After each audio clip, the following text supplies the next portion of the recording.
It was so lovely chatting with Krista Williamson today. Krista is a business coach. She used to be my coach, and she was pivotal in helping me clear off a lot that was going on in my business at the time, and also to get really clear on the fact that actually what I wanted and what I was ready for was change. And it was time for me to sell my business and then look at what I'm doing now, which is working with other business owners in consulting and helping them with their marketing and strategy. Now, Krista joined me a couple of weeks ago and we spoke about how to stop avoiding the everyday tasks that are beneficial to our business, but can sometimes be boring or annoying or whatever it is, that mind block that stops us getting these things done that we know help our business, but we just don't want to work on.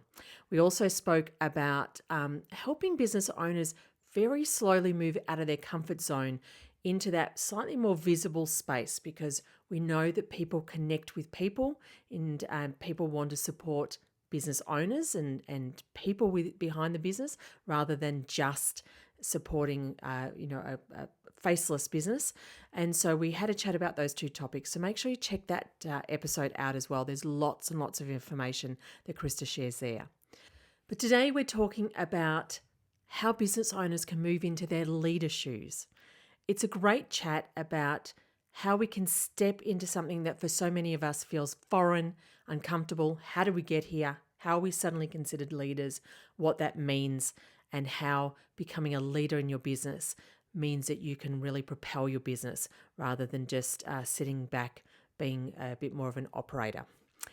So enjoy my chat with Krista Williamson.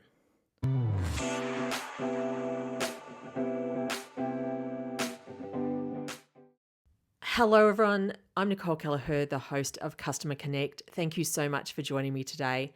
And especially thank you so much, Krista Williamson, for joining me for the second time on the podcast. I'm thrilled to have you with me.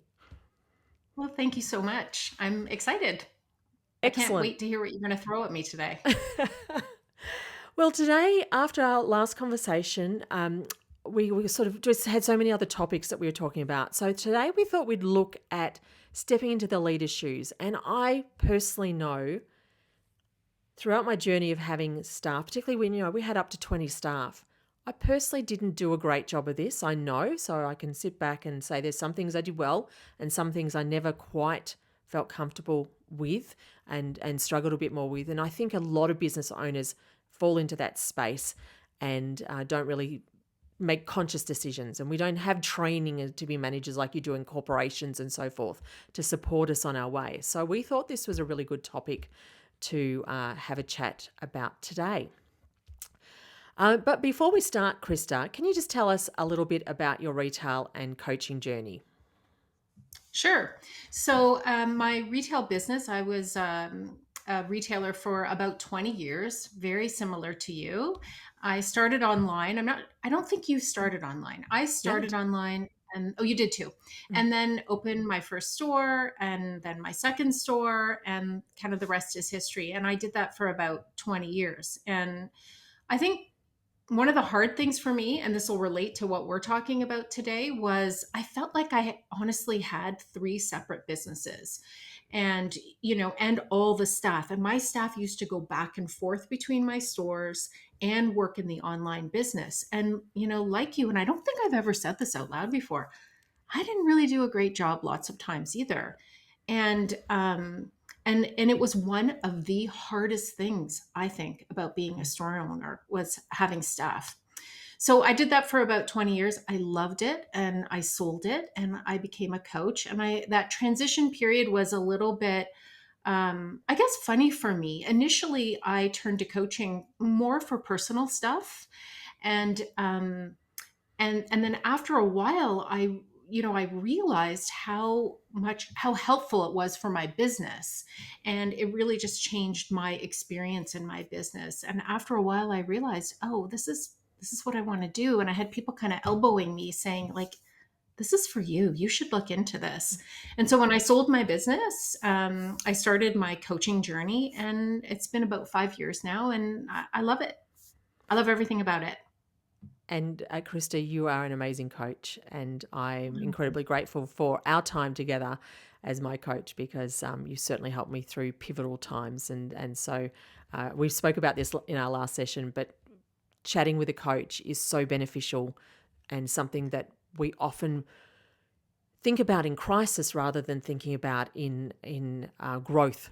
And I see that you have so much value in both parts of the business for general growth as well as when you're feeling the overwhelm, Yeah, total overwhelm. absolutely. So a lot of small business owners, as we say, just fall into being leaders. They get busy, so they hire someone. Yeah. Where do you see people actually get stuck in actually stepping into the I'm a leader now rather than I'm everyone's friend who just happens to pay their, give them a pay slip every week? Yeah. Yeah. I think, first off, just it makes sense, right? It makes a lot of sense. Just touching on what you said before, it's not like there's a go to business school for small business owners. This is not something we learn. We figure it out as we go. And the other thing you said too was resources and training. A lot of the books out there, a lot of the training out there really doesn't apply to the kind of business that we run. Totally. And I think that's really important. So first, I will say that it makes a lot of sense.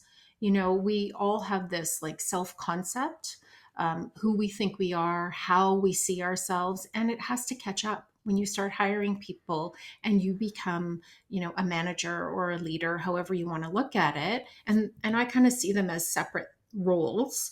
And there's a confidence part to this too, which is you haven't done this before and you're super duper worried about failing. So it's really easier to stay in your comfort zone and not try to grow in this area and to tell yourself, well, this is just something I'm not good at. So that's the first part of this. And I will say where they get stuck, where I know for me, this was the hard part, and I see it with my clients, which is they stay stuck in doing and not leading. So Mm. they can't let go of the control. They never shift out of doing the work. So they're still like the first one running to fix the problems. They're redoing other people's work. After they hire somebody to handle customer service, they're the ones handling the customer service. It's really common. And it takes a while to get out of that. And it's because it's what's familiar for them, right? What they're comfortable with. And they know they're good at it. Yeah. The other thing that you kind of touched on when you said, I think you said like your friend signing your paycheck Mm. or something, is they want to be liked. Yeah. They want to be liked. And that is a big leap for people, just knowing that that that can't be the priority, right? And so clarity is kindness. This is something that I'll explain all the time, and I'll probably bring it up again. Clear is kind. But what happens is when they're trying so hard for everybody to like them, guess what happens? Well, they don't hold people to their expectations. They avoid those conversations that maybe are uncomfortable, or they think someone's going to get upset with them, or they find themselves over explaining things, like justifying why they want things done a certain way, and they feel bad about it. But they think they're being kind. They're not. They're just confusing the people that work for them, right? And I would say the last thing, which you already alluded to, is they sort of fall into it by accident. So they don't kind of own it, if you know what I mean. They just kind of are leading. They're not leading, they're just kind of like reacting to everything. Does I'm that make guilty sense? of so much of what you just said. And when I say guilty, as I say, it's not taught. You're stepping into something and you're learning on the job. Um, I Yeah. personally, I love the Gallup Strength Finder test. I don't know if you've had much to do with Yep. that. It's a favorite of mine. And one of my 5 strengths is that I like to work with people I'm friendly with. And so I almost use that as a justification for not stepping into that leader role because that's who I work with. I work best with people that I'm friendly with. So that Yeah. boundary was always really tricky for me. I don't necessarily think that that's a problem, right? Hmm. I think a lot of times we have it in our head that it's either this or that. And really you can be friendly with the people that you work with. I mean, we all want to work with people we like and we enjoy being around them, but where we run into difficulty is when we think we can't be that and be the leader of the business. Yeah, yeah, you're right. So therefore, what do you think makes someone a good leader? What traits are we looking for in someone? So I love this question because I am of the belief that leaders aren't born, right? There's not these inherent traits. And I'm not sure if you meant it that way, but I think Mm. that's what I used to think. Absolutely. But it's leaders are built, Yep. right? So it's not a personality thing. Good leaders, I think, develop certain skills and habits, and they practice them and they get better at them. And that is what makes a good leader. So what are those? I mean, there's so many, but I would say the key ones are they're clear about what's most important in their business, and they communicate that in a way that's easy to understand and follow. They show up the same way, even when things get hard. And I think most importantly, because of that, their team knows what to expect from them. And I think that that is really, really important. They don't let their stress kind of spill out everywhere. They, pause before they respond. Um, yes, we're all guilty of this. They do what they say they're going to do. That is really important, right? And they expect the same from others, right? From the people that work with them. And this one is really important too, and it doesn't get mentioned as much. So, self awareness, they're willing to look at themselves first. So, they understand why they feel how they feel, and they understand why they do what they do, right? That's really important. So you have to get to know yourself. You have to learn to lead yourself before you can expect to lead other people. And I think that gets missed a lot. That's really important. I So it's not about being born to lead, it's about learning how to lead. And you can build those muscles the same way you do, everything else in your business. Everything that you've learned to do that you didn't know before, that I think this is no different. I totally agree with you. And self awareness, I think, is the start because Yeah. I think if we don't actually sit back and consider and talk to experts if we need to, or educate ourselves, whatever it is, and think about honestly what's working and what's not, then we Mhm. can't possibly look at all those other great points that you're talking about, and doing those well because we're just not even aware of our actions. Well, yeah. And I mean, that's probably one of the biggest things we talk about in coaching, and you can Yeah. attest to that, right? And for some people, it's really hard to talk about because they're not even aware that they're not self aware. They are sort of walking around in this world where everyone else has the problem, Mm. right? Where their employees aren't following instructions, aren't doing what they're supposed to be doing. They don't care about the business. I mean, we've all thought it, we've all Yeah. experienced it. And what happens is once people start to pay attention to their own experience and their own lens of the world, they start they start to develop more empathy. That's one Mm. thing. And they start to realize how much they're impacting what's going on in their business with their employees. That's a really big thing. Yeah. Yeah. Very, very true.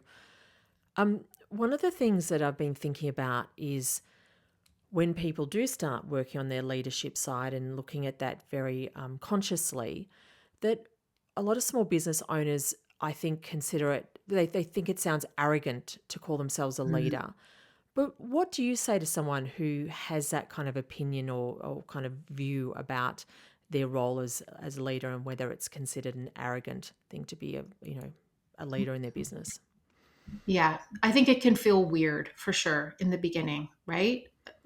And I think there's lots of reasons for that, but there's almost like this belief that you think you're more important. Like it sounds like you're being bossy or you're self important.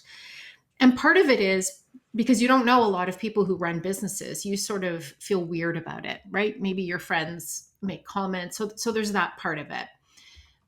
So it's important to understand that it's not about being more important than your team, it's about responsibility.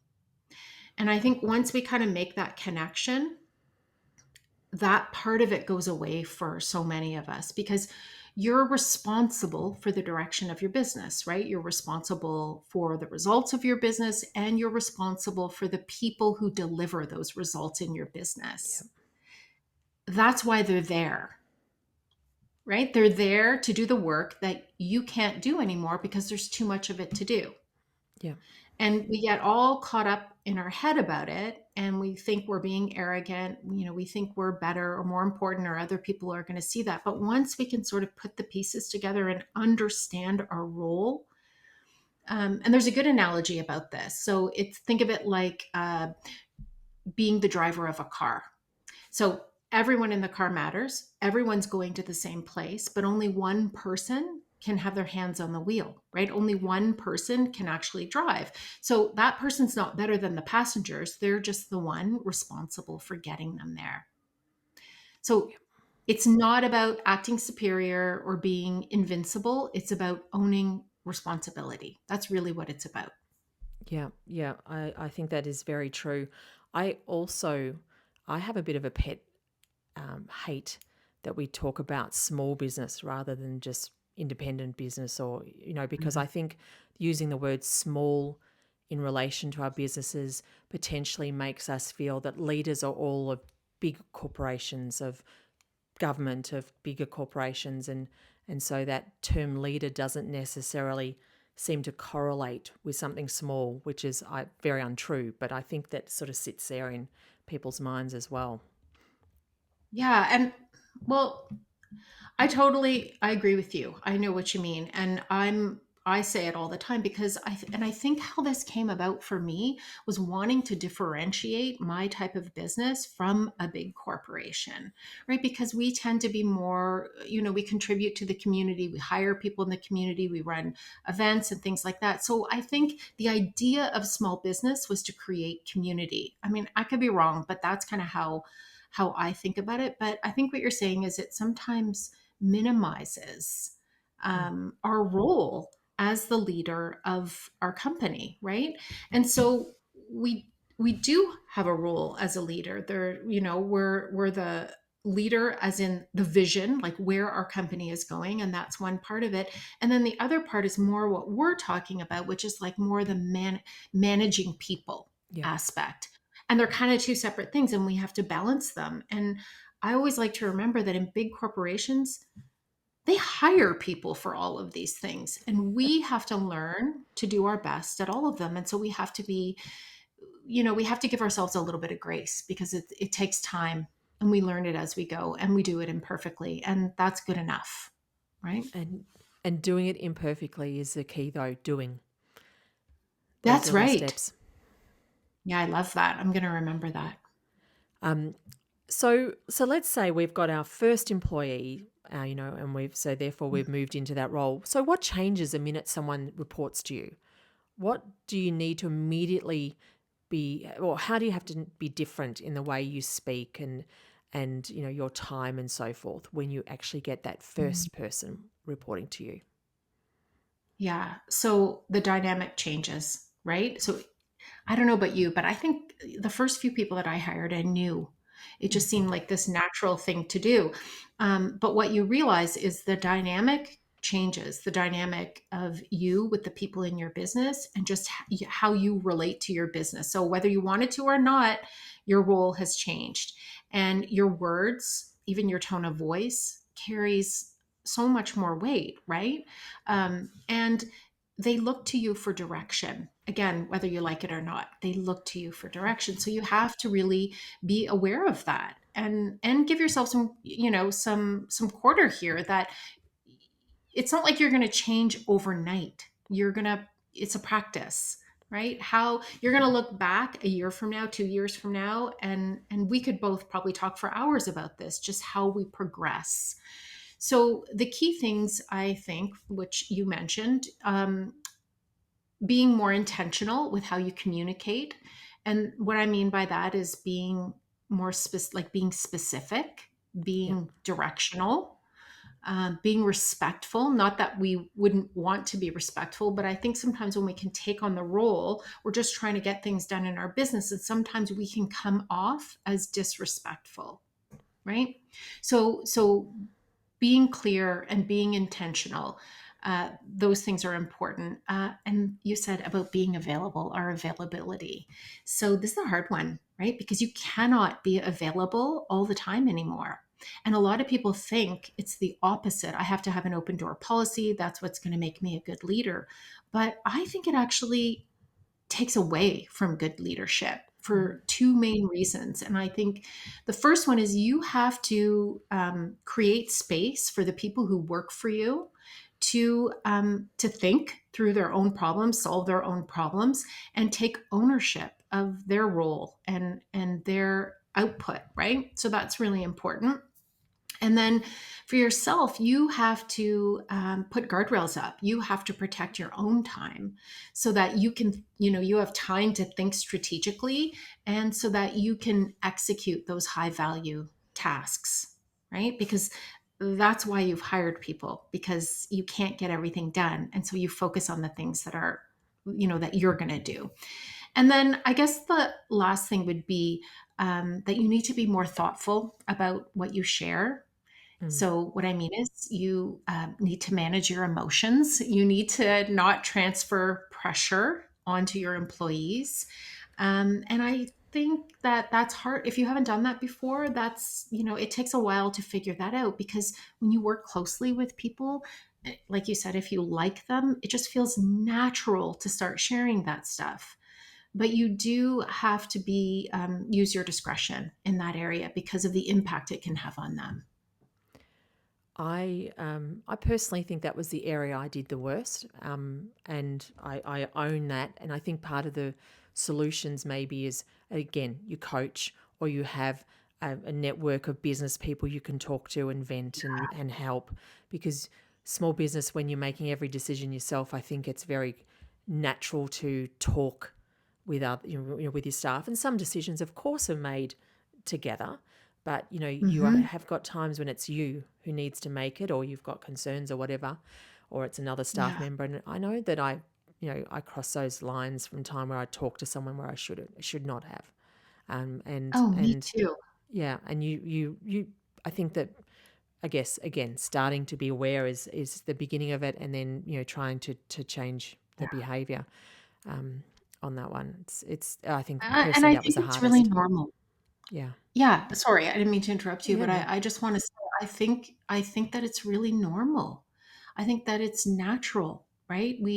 This happens for a reason. We are emotional and we need to connect to other people. Like it's part of who we are. It's how we're wired. So it makes sense. So you have to like be aware of this. Like you said, you have to have some awareness around this and understand the impact that you're having on the people who work for you. and, Yeah. and even if you were working in an office building, you have to be aware of that, but it's a little bit different. And again, we could probably talk for hours about examples about where we didn't do a great job because Mm. I'm right there with you. Yeah. Okay, so that kind of leads me on to my next question then. If as a leader, a business owner, I like you, but I still need to correct you. This is going to come up as part of your conversation with your team. How do you do this without over explaining or apologizing for what you need to say to that staff member? Yeah, yeah. So this is something I coach on all the time. And it's going to feel awkward. It's going to feel awkward in the beginning. And you just have to keep reminding yourself that, like everything we do with practice, it's going to get better. And how do you do it? You keep it simple. Always keep it simple. So clear, kind, and short. And the other thing that I say a lot when I'm coaching is to remember to manage to the process. And you might remember that because I think what happens is we sometimes focus on the person, right? We just do that naturally. And so what we want to always coach to is what it is we want them to do and why we want them to do it, like the bigger picture. And so then when we're coaching them, when we're, giving them feedback or supporting them, or like you said, even correcting them, um, again, we're not really making it about them. We're making it about the behavior, right? This is how it needs to be done, and here's why. And I also think something that never used to get talked about when I was in corporate, but I was always really aware of it as a boss, was empathy, right? Empathy is important. Be a human. Yeah. And And I think we can forget that sometimes because we get under such pressure. Like I actually probably have a story about that where I really didn't do a great job. And it took my husband to point out, hey, whoa, time out here. It sound, I was all up in his grill telling him all about this situation, and he said it sounds like, this person might be having a problem. And it really required me to step back and go, oh my gosh, how did I miss Mm. that? So empathy, right? Empathy is really important. Be normal, be a human, be there for your staff, and understand that sometimes that interferes. So the last part I think you talked about was justifying. So you don't have to justify or apologize. This is a big thing. You set the expectations. It's your business, right? And you Yeah. manage to the expectations.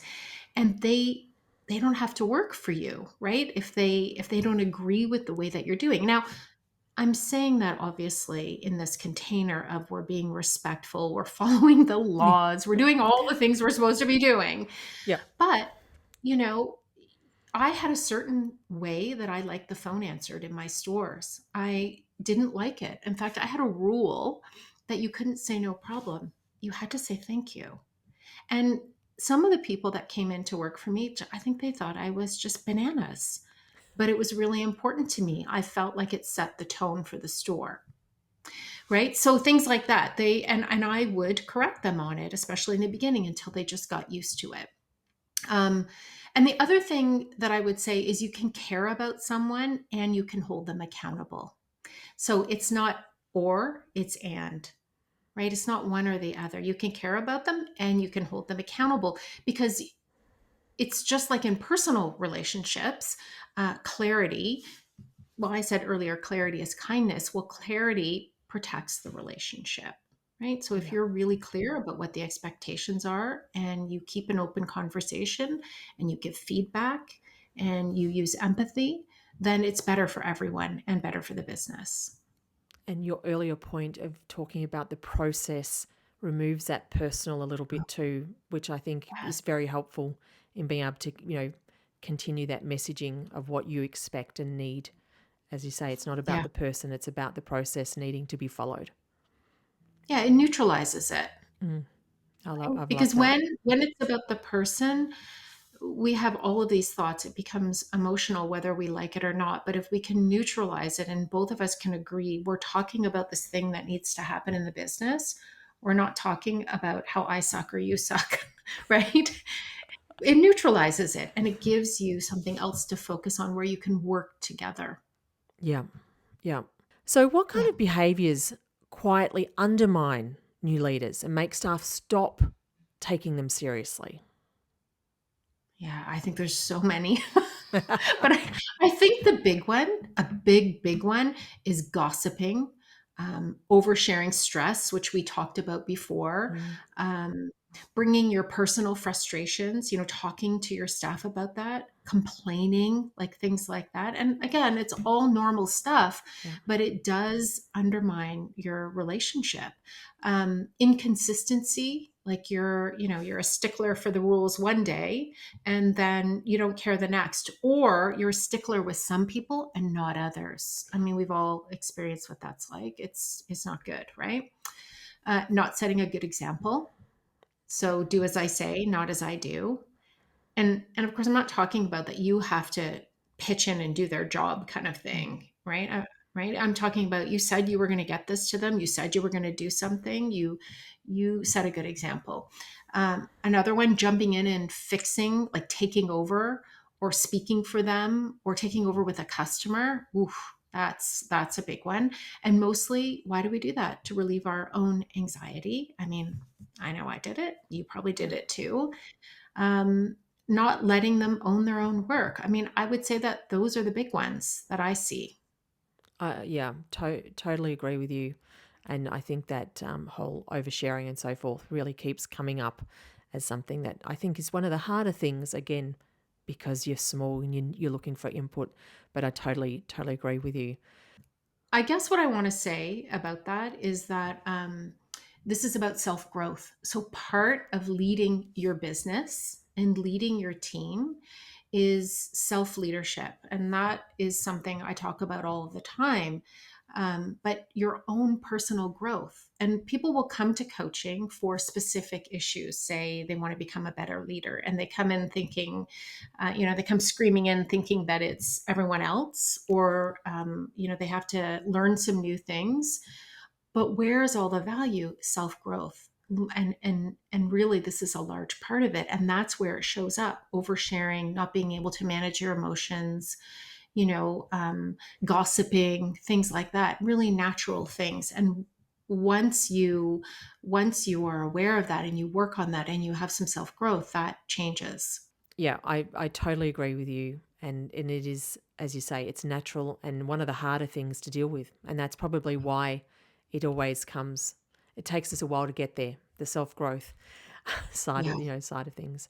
Um, on a practical level, I want to just sort of switch a little bit and sort of think about this practically, because I Yep. think that when we are starting to question whether we're good leaders or how we become a good, better leader for our team, and um, what we are doing to help our team, it can be very difficult to know whether the issue is that we have a problem coaching and training our team versus the wrong persons in the team, and sort of trying to find clarity around that. Is there anything that you can talk to on that topic and sort of identifying the difference between we need to help coach and train versus actually it's not the right person in the role?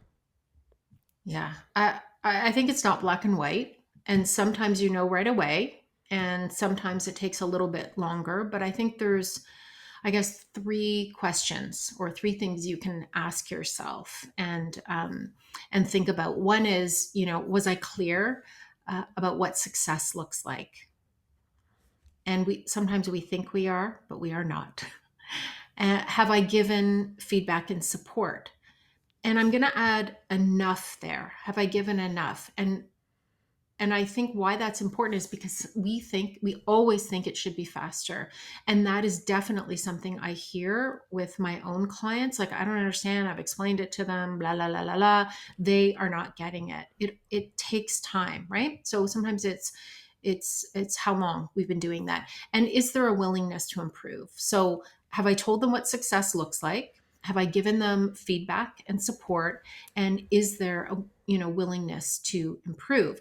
And if they're trying and they're open, then you continue to coach them. If you've done all those things and there's no change, then it's likely a fit issue. That's generally how I would say to handle that. And there were 2 points that are coming up in my head. So one is being more realistic about how long it takes, and on that note, pay attention while this is happening to the story going on in your own head. Right? We have a lot of stories, and as I said, people come to coaching with all kinds of stories about how people should be doing it, how fast they should be doing it, and we're busy. The whole reason we hired somebody is because we needed help, right? We're probably underwater.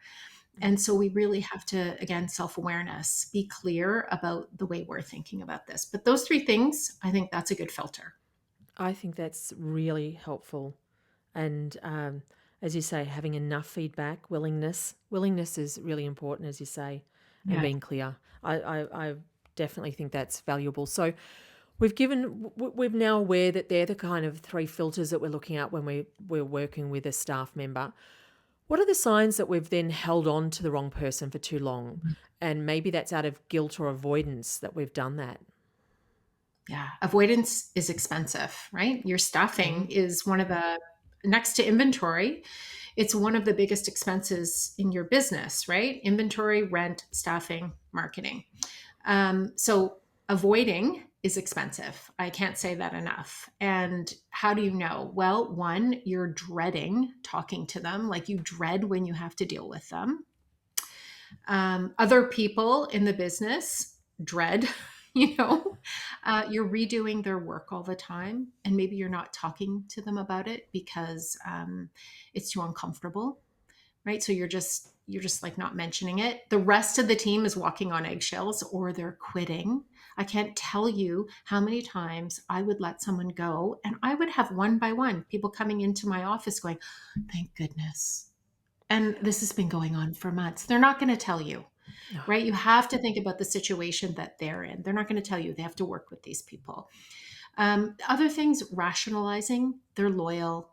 They were there for me when it's not that bad, right? Or it's not their fault. They have a hard life. Like all of those things are real, but they are, and there's a fear of losing the relationship or how it might affect your business. All of that is normal, but you really have to consider how it's impacting the business.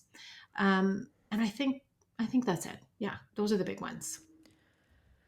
Oh, avoidance is expensive. That Yeah. is gold. Okay, so the final question before we get on to the customer experience side of our little chat is for people who are thinking, I'm not a natural leader, what would you say to them to try and reframe this thinking? Yeah.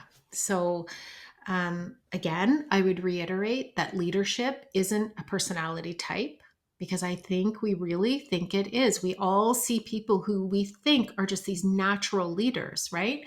But it's a skill and a practice. That's really what it is. And I always say to them, you've done hard things before, right? To build your business, think of all the things that you've done that you didn't know how to do before. And look at you, you're a rock star now. Well, this is just the next one. And it's uncomfortable for a reason, right? So I would tell them to start small. I would say specificity is really important. Pick one thing that you want to work on, one situation, one conversation, one improvement. And also remind them that confidence really comes after competence, right? Most of Mhm. us have heard that. But the one thing I want to add to that is have self-confidence that you can figure this out, right? That you've, like what I've already said, you've done hard things before. So you want to pay attention to your thoughts. You want to pay attention to what you're thinking in your head and to keep going and celebrate your progress because that's how you're going to build the confidence, right? Because if you're not noticing the progress, it's going to be pretty hard to build confidence. And just stay connected with yourself on that. So you don't need to be a natural, you just need to be intentional.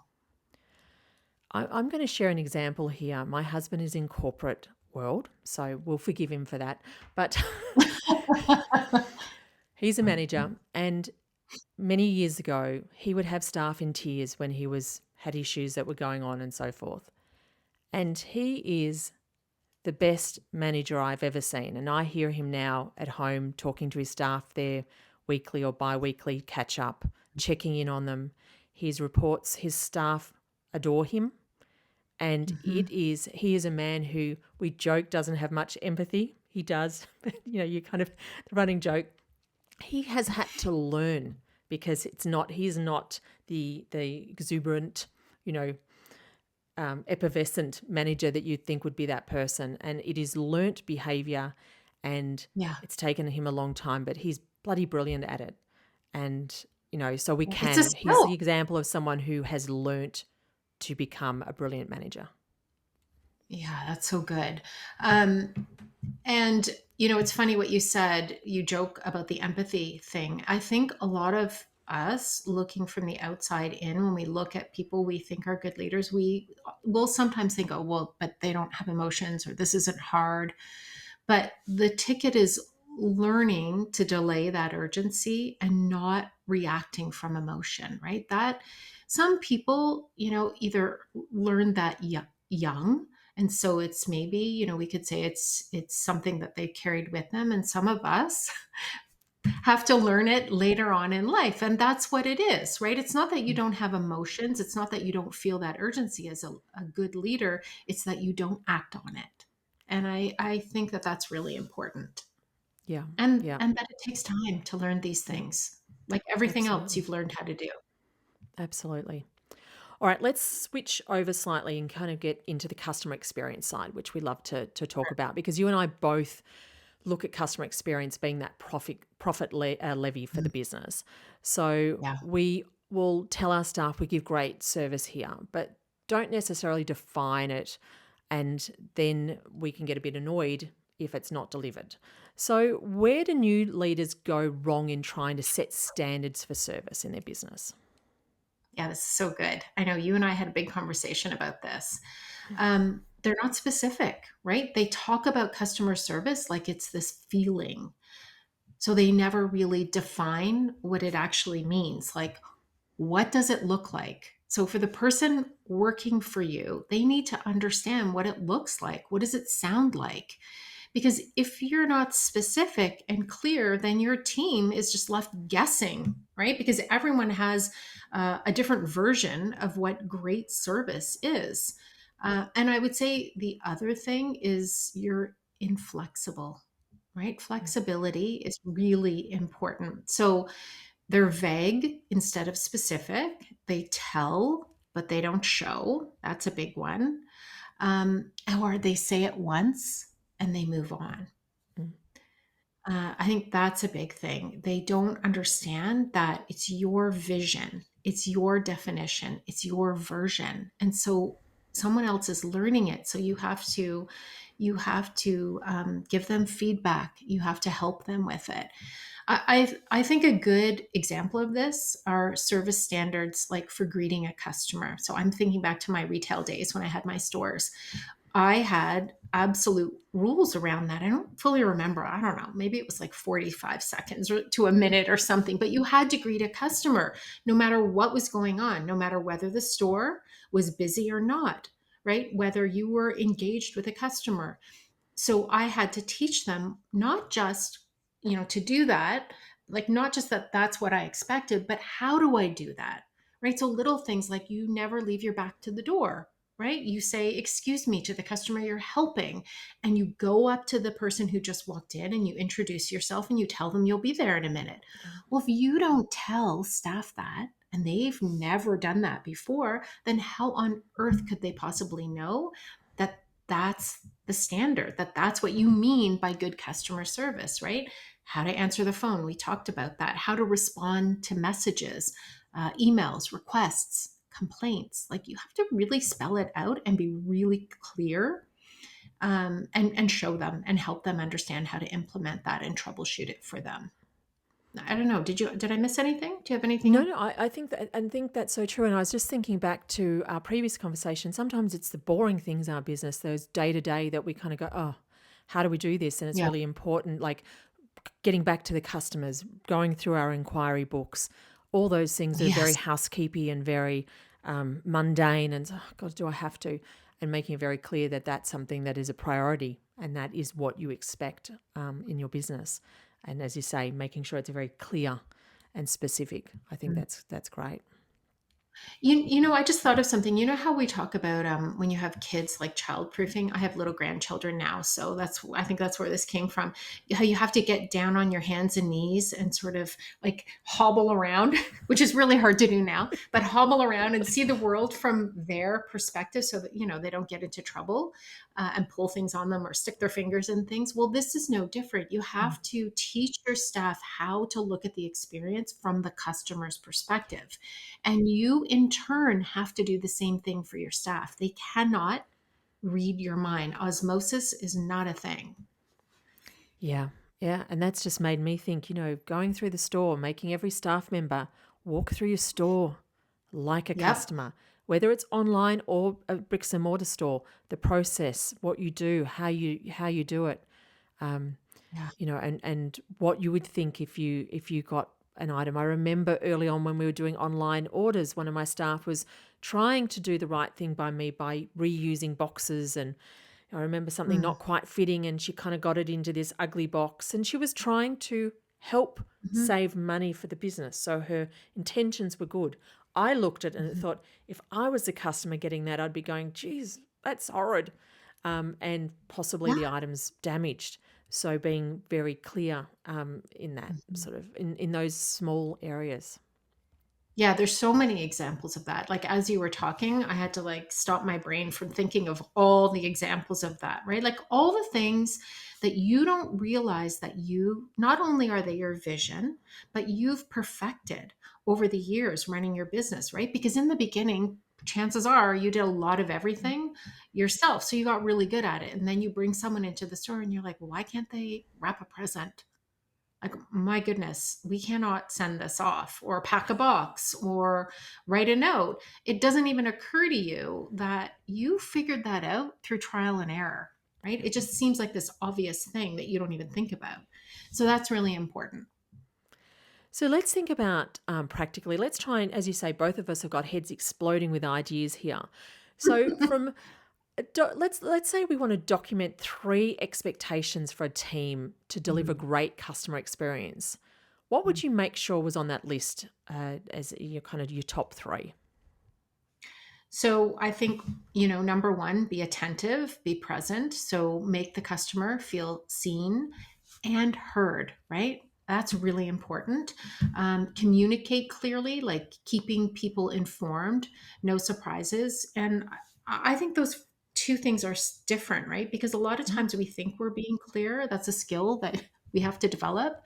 And so we have to really understand that sometimes the customers don't understand what you're talking about, and own the outcome. So follow things through until they're resolved. This I think is hugely important, training your staff to understand that you have to own that until you hand it off to someone or it's resolved. You can't just like be done with your shift and forget about it because you can't leave a customer hanging. Oh, so true. And the 3 things that you've said there are not costing the business anything, Yes, are that's right. easy to implement if they prioritized, and make Mhm. such a massive difference to the customer experience and to and while you would think that those 3 things should be done by every retailer, the vast majority of retailers are not performing them well, which means you are Mhm. ahead of the pack if you can just do those 3 simple things. Or even just one of them to start, right? Just teaching yourself and teaching your staff to really be present with the customer, right? Not being so focused on what you want to relay to the customer, but just really listening to the customer, helping the customer feel seen, really getting to the bottom of why they're there and whatever you sell. Yeah. I just, that creates such a connection. I can remember we would have people after they had their babies. So I owned baby stores. We would have people come in just to show my staff their new baby, right? Because they had been preparing for these babies throughout their pregnancy. And they would just, on the way home from the hospital, they would stop in. Same thing with adoptions, they would bring their babies in. Like they would build relationships with our customers. Yep, we had the same photos, people coming in showing their Christmas displays. That's They right. would Right. it was we were part of the journey of something that was so important in their life, and it was Yeah. lovely, and it was a sign of a testament to the connection that they had with us. Yeah, and that's key, right? It's not like a manipulative game that you're playing. You are connecting to other people and they can feel it. Yeah, yeah. All right, so we've got our 3 key points, which, as we say, you know, costing nothing, do take effort, but can be Mhm. easily prioritized. How do you enforce your expectations without feeling like you're the bad guy every 5 minutes for when you're working with your team? Yeah, so you remind yourself that accountability isn't personal, right? It's process. So this is where you have to really remember that your job as the leader of your business is your job as a leader is keeping your business on track. So you're not punishing people, you're protecting that standard, the standard that we talked about, the standards that make the business run. um, when expectations and consequences are clear up front, accountability stops feeling like conflict. Right. So I think that's one of the big reasons that we don't do it, because we're kind of afraid of the conflict. That's normal and natural. So if you're really clear about what your expectations are and what will happen if they're not met, then it's there, you feel the structure there. It doesn't feel like conflict. It feels like structure. And it's like coaching to the process, like we talked earlier. So you want to separate your emotion from it. You're managing the situation. You don't want to be managing your feelings, if that makes sense. And Yeah. and when you can do those things, you'll stop dreading those conversations. You'll stop feeling like a jerk, right? Yeah. And I think if I can add walk the walk, if you're walking the walk, you're not going to have that in the back of your mind going, I can't really tell this person off because I didn't do it myself. So, Yeah, and it's, so you don't want to personalize it. You don't want to make it about the person, right? It's all about why we do these things and holding them accountable to the standards of that make the business run. Because if you don't have the business, none of you are going to be there, yeah. Yeah. All right? right. So you mentioned then in your answer to emotion, and I want to talk about leadership and emotion. How honest should we be as a leader with the team about stress, cash flow, fear, any of those things that are with business owners on a regular basis? Yeah, yeah. So, I think it's a balance, and I think it's important to remember that your team doesn't need you to be invincible, right? They just need you to be steady. So you can be honest with them without, transferring your stress onto them. And what I mean is you can be transparent because that's going to build trust, right? So you're clear, but you're not bringing all the emotion with it. You're not oversharing and creating anxiety for them. You want them to feel safe. You want them to know that you're steady. And I think a good filter is before you speak, you ask yourself, is this something they need to know to do their job really well? Or is this something I need to process somewhere else first? And I think that's really important because I think, let's say you're good at the first part, you're like, and I got really good at that. But what happened was, and I talk about this in I think my first podcast, that you get really lonely, when you run a business. And I think this is one of the reasons because I see it so much.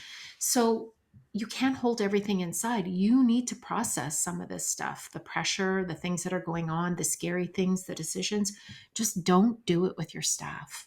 So what this looks like is, when I say be transparent, so name the reality without transferring like your panic.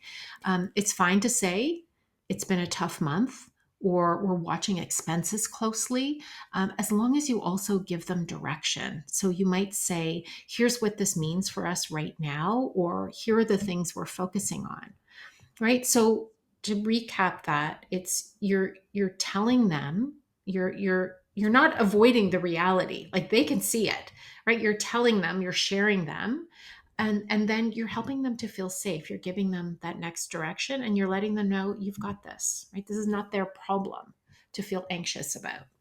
Yeah, that's so true and so clear. So you use the word steady in that answer, steady leadership. Can you just tell me a little bit more about what that term means, and particularly let's again go back to if things aren't great, in a bad week, what's a steady leadership, or leader look like? I think the biggest thing is predictability. Like, I think that is the biggest thing. Like, you're going to show up, you're going to communicate, you're going to stay focused. They know what to expect from you. And so that might look like taking a breath before you react to things. It might mean going for a walk somewhere, not addressing something to the next day when you feel calmer. So just that predictability, they know who you are and how you're going to be. To me, that is what steadiness is. So you acknowledge the challenge, right? Whatever that is, and then you focus on what's next. This happened.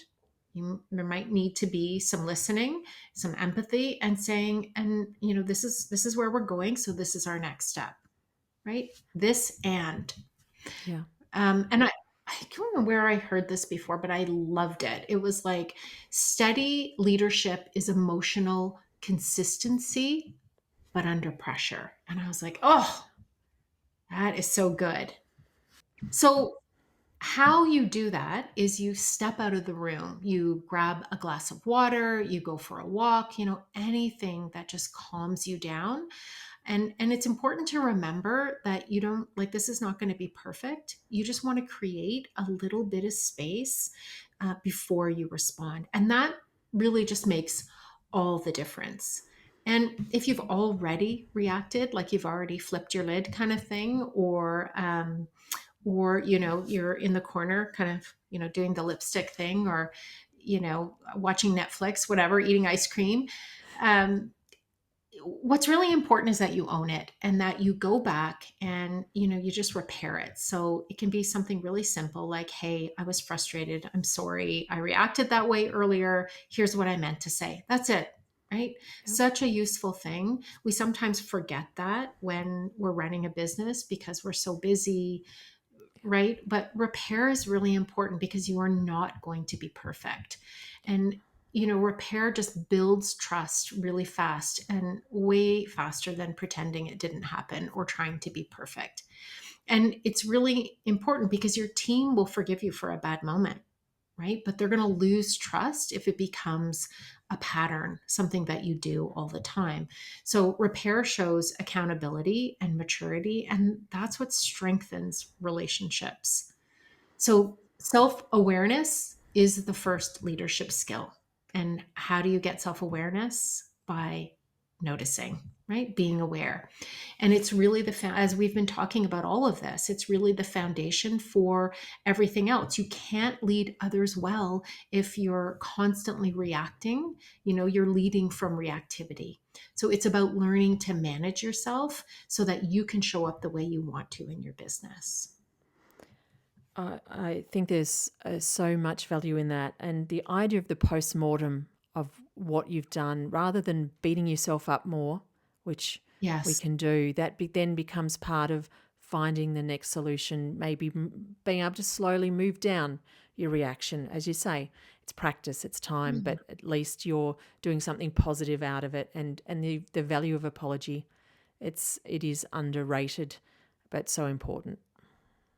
Yeah, yeah, I think it is really important. And I can't tell you how much I coach on that aftermath, how many business owners just beat themselves up really for being human, Yeah. right? And so for them, just knowing that, other people go through this too, talking kindly to yourself when you're going through something like that, it's so, so important. And then taking action, not just, I think a lot of Yeah. people stop there. They're like, oh my goodness, that was bad. But we forget that we've affected somebody else. So to go back and repair really makes all the difference for your team. Another amazing conversation, Krista, that I find it so valuable. I said this last time, I'm going to say it again.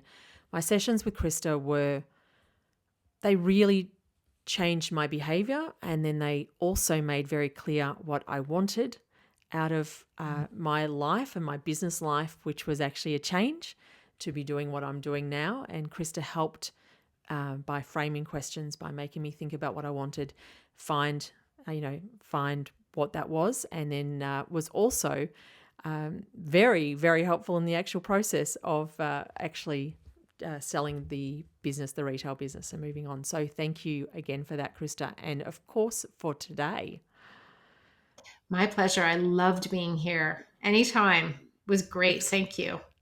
Excellent. Now, as I've already mentioned, we have another session that's, I think, 3 weeks ago that we worked on. So check that out as well.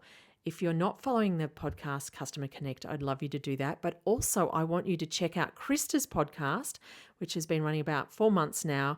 A New Ambition is the podcast, and it's really valuable. All this kind of conversation and understanding what we say to ourselves.